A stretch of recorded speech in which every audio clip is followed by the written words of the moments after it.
Bonjour et bienvenue donc dans mon podcast. Donc aujourd'hui, Merci. on va discuter un petit peu donc de ton entreprise, de ton parcours entrepreneurial. Alors j'aimerais justement que tu me présentes un petit peu ton entreprise, ce que tu fais, etc. Voilà, donc c'est une entreprise de lettrage peint traditionnellement, tout est fait à la main, les traçages. Ensuite, la décoration, grande décoration, les faux bois, faux marbre, travail de la feuille d'or. Mhm. Donc c'est vraiment du travail traditionnel comme faisaient les anciens. Euh, c'est de l'artisanat pur. Tu as mentionné que tu fais du lettrage traditionnel, mais qu'est-ce que c'est? Est-ce que tu pourrais nous en dire un petit peu plus? Oui, mais autrefois, il y a quelques années de cela, avant que l'adhésif envahisse tout le monde et que le numérique même prenne le pas dessus, il y avait des métiers comme le mien de peintre en lettres. Les enseignes, les façades sur les véhicules, c'était fait à la main. Mhm. L'adhésif n'existait pas. D'accord. Donc on allait dans des écoles professionnelles, on apprenait des alphabets de base, on apprenait les caractères et pourquoi une lettre peut être large et l'autre non, tout ça, ça s'apprenait. Et donc moi je suis resté dans ce côté traditionnel, D'accord, ouais. travailler à l'ancienne, parce que l'adhésif ou le numérique n'a rien d'excitant. Aujourd'hui, en plus ça fane très vite, Mm. c'est pas beau quand cela s'use par rapport à une enseigne peinte, elle se patine, Oui. c'est ça qui est très important, et ça fait une esthétique avec la façade du magasin. Je fais beaucoup sur des boulangeries, des brasseries, des restaurants, donc ça fait quelque chose d'authentique.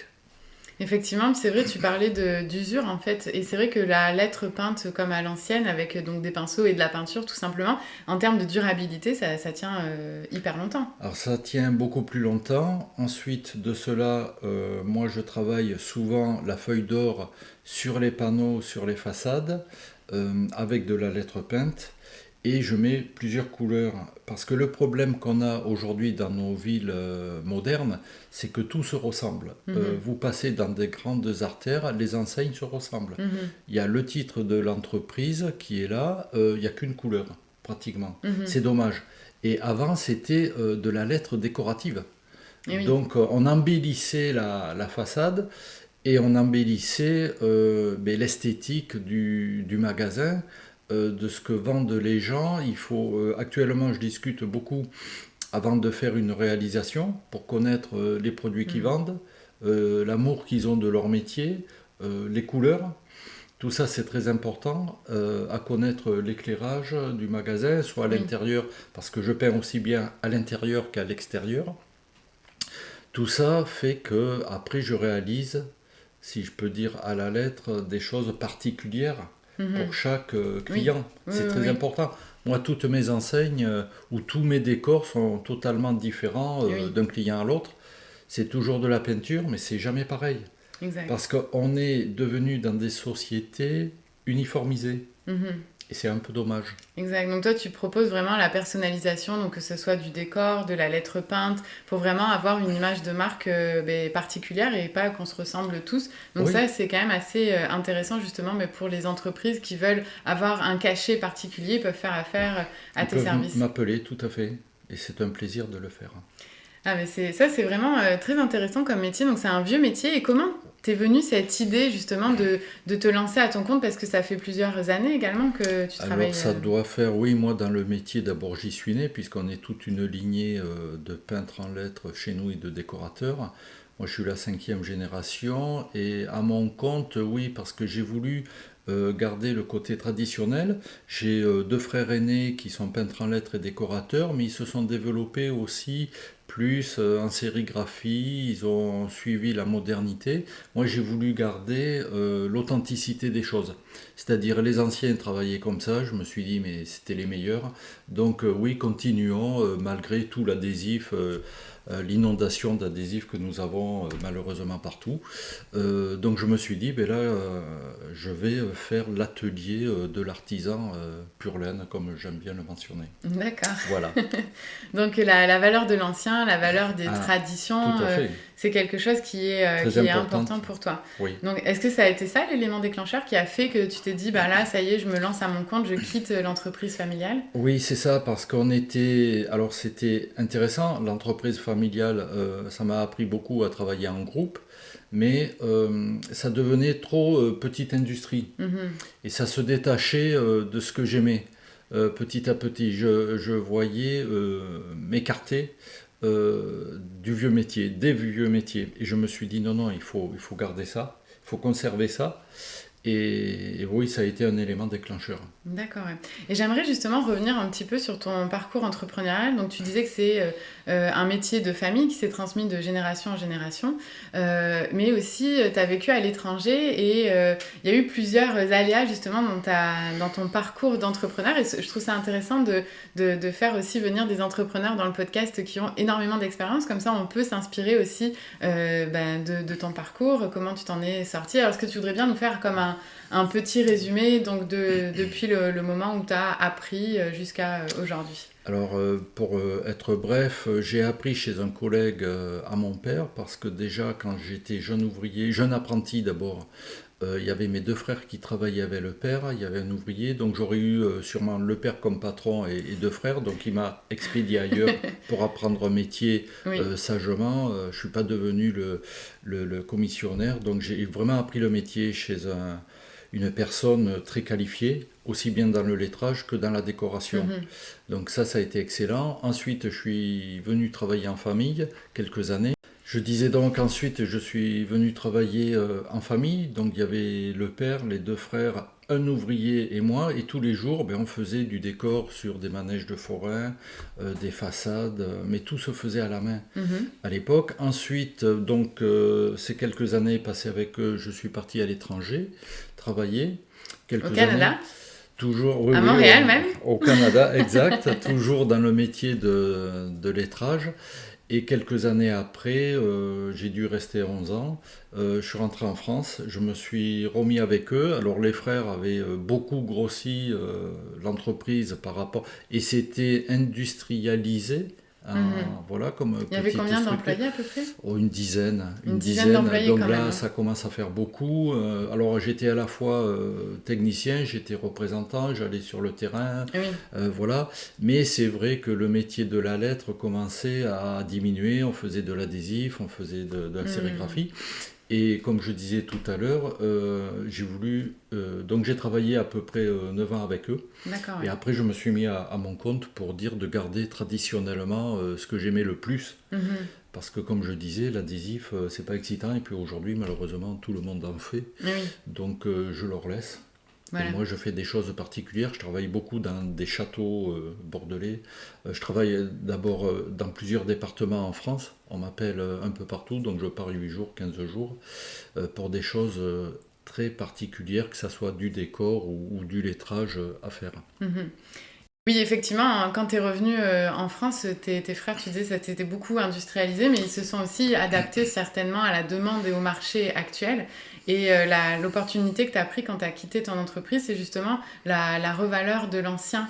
On voit beaucoup les vieilles affiches qui reviennent à la mode, les vieilles façades de boutiques avec les lettres peintes, le vieux véhicule aussi, parce que tu fais aussi du vieux véhicule. Tu peux nous expliquer un peu ce que tu fais? Oui, c'est ça. Alors, je suis connu également dans le vieux véhicule. Je peins, je reproduis soit des vieilles publicités, soit l'année dernière, j'ai un monsieur qui est venu du département voisin m'amener sa 2 chevaux. Il a voulu que je reproduise l'étiquette du vignoble de Cognac de son père. La difficulté de la 2 chevaux camionnette, elle était entièrement ondulée. Et il m'a dit le titre, je le veux en feuille d'or avec une ombre et un certi rouge vermillon. Bon, j'ai dit très bien, d'accord. Mais quand on travaille sur des prestations comme ça, il faut être au calme, sans téléphone, sans radio, il faut être dans le sujet. Il faut être présent. Et ça, c'est très important. Mais ça, c'était du travail 100% à l'ancienne. Donc, je me suis vraiment régalé, j'ai pris beaucoup de plaisir. Ah, mais ça, c'est chouette. Mais justement, tu dis, il faut être vraiment présent dans ce que tu fais. Est-ce que tu pourrais nous parler un petit peu de ton processus de création? Tu sais, quand on vient vers toi, on dit, voilà, je voudrais faire ça. Comment tu t'y prends? Il y a plusieurs. D'abord, il faut écouter le client. 2, il faut proposer en fonction des façades ou en fonction de leur métier.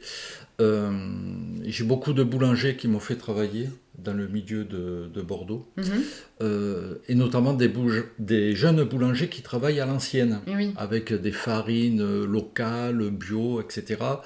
Et donc, être à l'écoute, voir leur projet s'ils en ont un. Ils en ont un, mais parfois ils ne savent pas trop. Qu'est-ce que tu veux dire, ils ont un projet? Ils ont un projet, ben, ils veulent leur nom ou sur la façade d'une peinture. Ah oui, ils ont une idée, mais... Ils hésitent, voilà. Donc c'est à moi à conseiller. Après, je leur présente quelques alphabets qui font quand même anciens. Je présente toujours 2-3 couleurs sur le sujet, sur la façade. Je fais des maquettes. Et après, on en reparle et le client me valide. D'accord, ouais. Et c'est là, après, tu te lances dans la réalisation. Et après, je fais la réalisation totale des façades. D'accord. Et alors, au moment où tu fais la réalisation, est-ce que tu as un processus particulier? Est-ce que, tu sais, comment tu fais pour vraiment être dans ce que tu fais? Alors déjà, ce sont des métiers qui sont devenus des métiers passion dans l'artisanat. Donc dès que je peins, je suis content, je suis heureux, je suis bien. Alors c'est tout bête, mais ça peut être pareil pour un ébéniste, un menuisier. Oui, tous les métiers. Tous les métiers manuels, parce qu'on transforme la matière. Alors ça s'apprend, hein, ça prend beaucoup d'années en général, quel que soit le métier dans l'artisanat, ça prend plusieurs années. Mais voilà, donc moi, une fois que la maquette est faite, je reproduis en grand, je lui donne un délai, une date d'intervention, et après j'y vais. Alors évidemment, pour les façades, il faut faire attention à la météo, bien sûr, mais quand je suis à l'intérieur, dans les chais de vignobles, bon, ben là c'est beaucoup plus facile. J'ai fait des parchemins dernièrement, j'ai peint des lettres sur les parchemins, j'ai fait un pan dans un chai, une salle de dégustation, j'ai mis de la feuille d'or sur les yeux du pan, c'est très particulier. Hein. Dans une salle de dégustation de vin, ouais, c'est ça. Oui, d'un château, une salle de dégustation haut de gamme. C'est très très particulier, c'est très varié. Donc on ne se lasse jamais de ce type de métier. Évidemment, évidemment. Alors là, j'ai une question plus en lien par rapport au coaching, parce qu'ici, on parle, c'est un podcast lié par rapport à l'entrepreneuriat, mais aussi au coaching. Et toi, avec toutes les années d'expérience que tu as par rapport en tant qu'entrepreneur, comment le coaching aurait pu t'aider justement à tes débuts Alors, c'est vrai que quand on démarre, on a beaucoup de questions, on est peut-être un peu éparpillé. Et effectivement, on aurait besoin d'être conseillé pour prendre certains choix. Alors, je me permets juste de faire un petit point. En fait, le coach ne conseille pas, il accompagne la personne à la réflexion personnelle. Mais c'est vrai que c'est un réflexe qu'on a souvent, on dit le coach conseille, mais pas du tout. Le coach accompagne en fait au lancement. Donc cet accompagnement peut aider les jeunes entrepreneurs, qu'on soit commerçant ou artisan, parce qu'on se pose tellement de questions et il y a tellement de choses à résoudre dès le départ. Parfois, on hésite ou on ne sait pas quelle bonne décision prendre. Exact. Et ça, c'est difficile, il y a des fois. Oui. Donc l'intérêt d'un coach, oui, ça peut justement aider à cela. Exact. Surtout au début, on se lance en affaires, on est souvent seul, ou des fois on est avec un partenaire d'affaires, mais on est peu nombreux. Et donc c'est vrai que pour prendre quelques décisions, des fois c'est des décisions cruciales qui vont avoir un impact sur les 5 à 10 prochaines années. Et c'est important de pouvoir bien se poser et réfléchir et prendre les bons oui, tout à fait, c'est ça, oui. Et le début est souvent difficile, parce qu'en plus, dans l'artisanat, souvent... On peut être très manuel, très bon, mais il faut être bon à la fois en prospection, il faut être bon en relation clientèle, il faut être bon en comptabilité, il faut être bon à faire les devis. Donc ça fait beaucoup d'éléments quand on lance la machine ou son petit commerce. Et c'est ça qui est compliqué. Donc oui, l'intervention de gens comme toi peut les aider, tout à fait. J'ai une question que j'aime bien poser aux entrepreneurs, c'est la suivante, c'est-à-dire quelle a été la plus grande problématique que tu as vécue en tant qu'entrepreneur et quels moyens ou quels aspects tu as mis en place pour la résoudre? Alors, c'est une très bonne question, merci de me la poser, Anaïs. La plus grande difficulté, quand on démarre, justement, c'est aller se faire connaître. Quand on a 0 contrat au début, et qu'on commence à avoir des frais, il faut aller vite chercher. Et là, c'est un peu délicat. Donc comment ? C'est pas compliqué. J'ai pris, j'allais dire mon bâton de pèlerin, non, ma petite mallette de représentant. J'ai fait du porte-à-porte tout simplement. pour aller me présenter, me vendre, alors ça fonctionne ou pas, ou on vous rappelle, mais moi c'est de suite que Et j'avais oui, besoin, et oui, donc c'était un peu compliqué, il faut pas le montrer aux gens. oui. Bon ben je vous rappelle, non non c'est moi qui vais vous rappeler la semaine prochaine. Donc voilà, ça c'est quand même assez dur. Alors après il y a peut-être des métiers, je sais pas, quand on démarre boulangerie, j'ai eu un jeune couple l'année dernière, ils se sont mis boulanger parce qu'ils voulaient transformer la matière, ils en avaient marre de travailler derrière l'informatique, mais eux ils ont démarré de suite avec de la clientèle D'accord, parce ouais. que c'est alimentaire et qu'on en Oui, a besoin. c'est vrai. Mais moi, on ne pense pas forcément à refaire une façade, une enseigne de château, écrire un texte ou faire un blason dans le chai, on n'y pense pas de suite. Donc c'est à moi À vendre. à vendre ce que je sais faire et à leur donner des idées Mhm. qui mûrissent ou pas. Mais en tout cas, c'est à moi à proposer des idées. Et en général, ça mûrit, ça Ça sort. mûrit, ouais, c'est ça. Mais c'est pas évident quand même. Donc c'est sortir de soi, Oui, être à l'aise à se vendre, c'est ça. aller dans l'action C'est et ça. passer de 0 contrat à au moins un contrat. Mais déjà, un, deux et la Voilà, suite. et la suite, c'est ça. Mais la difficulté chez l'artisan, en général, moi j'en ai croisé beaucoup durant ma carrière, des hommes ou des femmes avec des technicités adorables, merveilleuses. Mhm. Mais le problème chez l'artisan, souvent, c'est se vendre. Ouais, comment se vendre? Parce qu'on est très bon dans l'atelier, on est très bon sur le chantier, mais aller se vendre, il y en a beaucoup qui ne savent pas. Ouais. Et ça, des gens comme toi peuvent aider peut-être. Oui, à accompagner, comment faire Je un plan pense, de commercialisation, oui, des oui, choses tout à comme ça. fait, Ouais, oui, ouais, ouais. oui, parce que ils sont pas dans cette dynamique-là, Mhm. donc ils vont piétiner, ils vont s'y prendre très mal, et d'où l'intervention Oui, c'est ça. de gens comme toi. Après, il y a aussi d'autres organismes qui aident aussi les entrepreneurs à se lancer en affaires, sur Oui, comment faire un plan d'affaires, sur faire oui, plein alors d'affaires. Il y a la chambre des métiers tout à aussi, fait, voilà. il y a ça, on peut aller se... D'abord, il faut savoir quand on démarre s'entourer de gens compétents Oui, qui peuvent nous apporter un plus. Donc il y a les gens comme toi, il y a trouver un bon comptable, oui. aller à la chambre des métiers. Mhm. Euh, Parfois prendre des petits stages supplémentaires dans les chambres des métiers Oui, pour c'est avoir vrai. un complément de sa propre technicité ou de proposer autre chose. Mhm.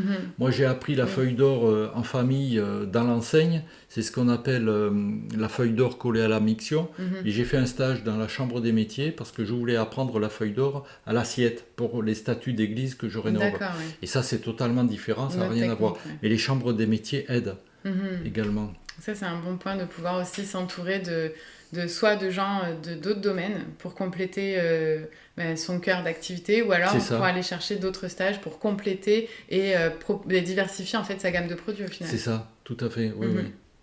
Il faut, c'est comme la partie de l'héraldique, les blasons, ça m'a toujours passionné, mais je suis rentré dedans, j'allais dire petit, non, un peu plus Un tard, peu plus tard, parce ouais. que tout est codé. Donc il faut faire très attention à comment on expose un meuble, c'est-à-dire une figurine, les couleurs, il y a un code de couleur à savoir, et tout ça fait que après on peut aller chercher une clientèle supplémentaire Exact.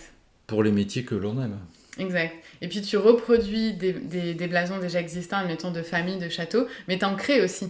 Oui, c'est ça, on m'a appelé déjà pour des municipalités, petites communes où j'ai écrit évidemment le mot mairie, la devise française, et justement en leur parlant de faire un blason, ça les a interpellés. Mhm.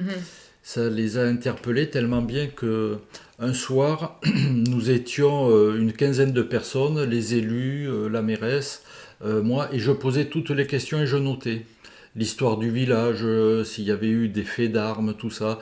Et effectivement, là, donc j'ai noté, moi, ça me servait de base à la fois pour les couleurs et les fameuses figurines Et qu'on doit oui. mettre, c'est-à-dire les meubles qu'on doit mettre sur un écu. Et j'ai travaillé avec du rouge, parce que comme il y a eu la guerre de 100 ans dans nos régions, il y a eu certains villages ou places fortes qui étaient par les Anglais. Et Mhm. le petit village était à Curton, donc D'accord. un chevalier anglais qui avait donc du rouge et un lion D'accord. sur son blason. Donc tout ça est très important à rentrer dans l'histoire Mhm. et à le proposer. D'accord, donc en fait, t'as posé des questions à la mairie, tu t'es Oui, basé sur l'histoire, et là, à partir de là, t'as créé des voilà, blasons. voilà, c'est ça. Je leur ai présenté une 4 ou 5 listes de blasons Oui, que des j'ai choix, fait, ouais. des Mhm. choix. parce que moi, ça m'intéresse toujours, mais c'est quand même à eux, c'est leur commune, Oui, surtout que par la suite, informatiquement, je suis un petit peu moderne, je leur envoie les blasons, ils en font ce qu'ils veulent, c'est à eux. oui, oui, bien C'est sûr, pas à oui. moi. Moi, je l'ai peint, je l'ai décoré, je l'ai pris en photo, je me suis régalé. Mais eux, ils le mettent souvent sur leurs enveloppes, sur leur Oui, en-tête de c'est lettres, ça voilà, exactement, ouais. ça leur appartient. C'est ça. Alors, si vous écoutez ce podcast ou si vous regardez ce podcast et que ça vous intéresse de créer votre blason, Jean Bataille se fera un plaisir de le faire pour vous. Volontiers.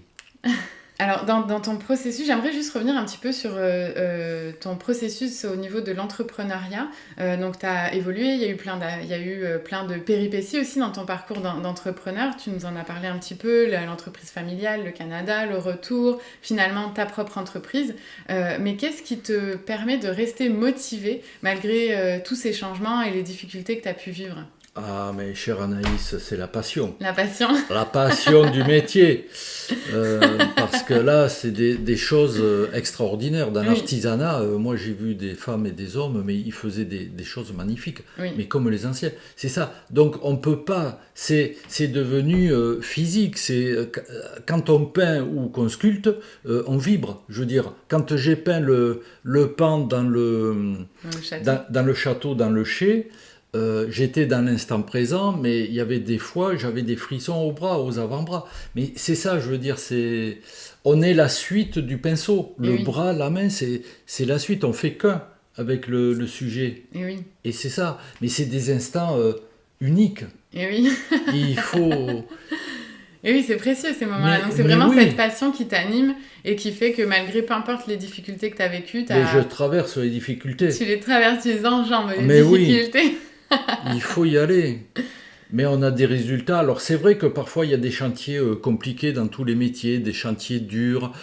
Avant d'aller sur un chantier, parfois pendant 15 jours, je me le radote en tête. Tu Tiens, le je vais visualises. commencer, je visualise, je commence par tel endroit, je me fais...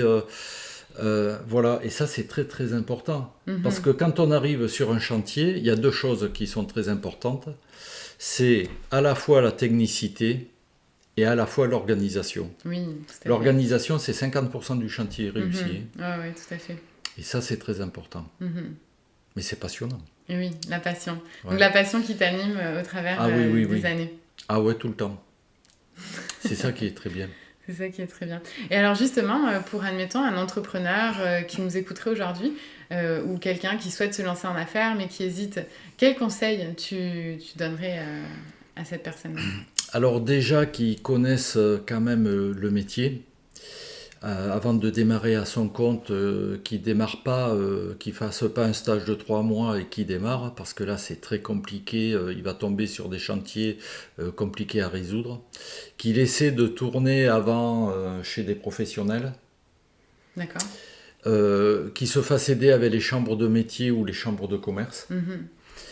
et puis au besoin, oui, dans ces chambres, qu'il fasse des stages complémentaires. Mhm. Et qu'il étudie bien son marché s'il peut avant. Et oui, Parce d'accord. qu'une fois qu'on est lancé, on est lancé Il faut y aller. et il faut y aller là. Ouais, ouais. Alors, c'est d'avoir une bonne formation, d'être sûr Oui. de ce qu'on fait en termes de métier et puis aussi de pouvoir poursuivre, développer ses formations. Et... Pour connaître les finesses du métier, malgré qu'un métier ça s'apprend toute sa vie, quoi. Je veux dire, on a les bases et puis après on se développe, on continue. Moi j'ai que des livres techniques sur la peinture, sur le Moyen-Âge, sur l'origine des plantes pour avoir les couleurs. C'est Mhm. absolument passionnant. C'est-à-dire que quand je fais une réalisation ou que je peins, moi j'ai besoin de connaître pourquoi c'était jaune à l'époque et Oui, pourquoi. oui. Alors, effectivement, de ce que je comprends, de ce que tu m'expliques, les conseils, les deux principaux conseils en fait que tu donnerais à un entrepreneur qui souhaite se lancer, c'est déjà bien connaître son cœur de métier, aller chercher les formations nécessaires, l'aide nécessaire si besoin, et aussi de bien connaître le marché, donc faire une étude de marché pour savoir comment il va se positionner par rapport à ceux qui sont déjà là, à la concurrence. C'est ça, Et, donc d'où l'intérêt de voir des gens comme toi, parce qu'il y a tellement, comme je disais tout à l'heure, de choses à faire, exact. qu'on est franchement un peu perdu, parce que quand on se lance aussi, il va falloir qu'il aille se chercher d'autres fournisseurs, Mhm. peut-être en découvrir des nouveaux, donc le conseil qu'on a, c'est très important d'aller vous consulter, quoi, D'aller voir des des coachs, personnes ouais, comme vous, quoi. tout à fait. C'est ça. Et puis après...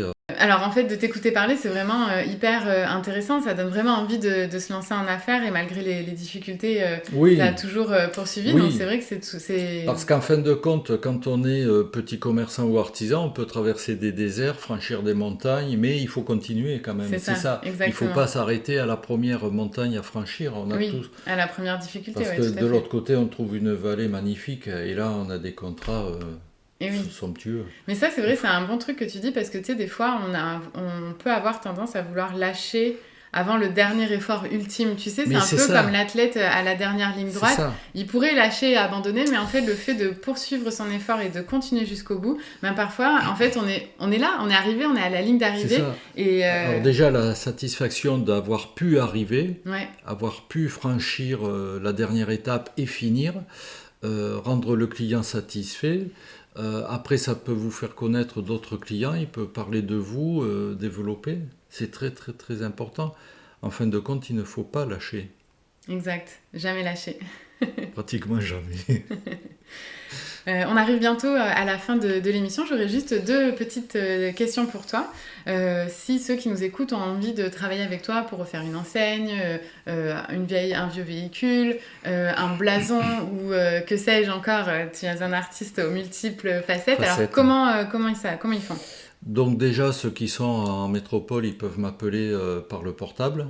Oui. Mais ensuite, on peut m'appeler, visiter mon site. Et sinon, ils peuvent faire Jean Bataille... Non, pardon, ça c'est mon site, jeanbataille.com. C'est mon site pour aller voir les technicités que je peux leur proposer. Mais ils peuvent m'écrire en faisant batailleje@wanadoo.fr. Parfait. De toute manière, si vous n'avez pas eu le temps de noter, je vous mettrai toutes les informations en description en fait sous l'épisode pour que vous puissiez y accéder en un seul clic. Merci Anaïs. Eh bien de rien, avec plaisir. J'aurais une question par rapport à savoir quel livre, quel artiste peut-être t'a inspiré. Il y en a plusieurs. D'abord, il y a Rita Bonheur, c'est une femme peintre qui a vécu au siècle dernier. Elle était connue aux États-Unis, elle était connue en France. Donc d'où la difficulté déjà d'être femme artiste reconnue. Alors là, chapeau. Et elle peint l'animalier, donc très joli. Il y a plus proche de nous, il y a le peintre Dali, j'adore ces dégradés qu'il fait dans les fondus en couleur, c'est magnifique. Et puis parfois les sujets m'interpellent, ça me laisse une porte immense d'imagination.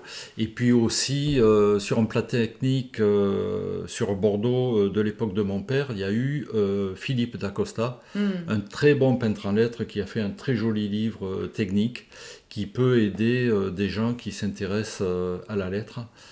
À la lettre peinte décorative. Et puis après, il y a des peintres comme Ingré qui fait des toiles magnifiques. Il y a Mucha, c'est très joli avec les femmes et tous les bijoux qu'il met autour des dames. Il faisait des peintures publicitaires, Mucha. Oui, c'est vrai. Et c'est très intéressant parce que ça m'interpelle sur les deux côtés, à la fois le décor et à la fois la lettre peinte. Donc j'aime beaucoup ces artistes. Mais c'est super, mais merci beaucoup. Alors je mettrai quelques noms et liens aussi en description du podcast pour que vous puissiez aller regarder tout ça et être inspiré également. Alors merci beaucoup pour ta participation et puis plaisir. À bientôt. Au revoir.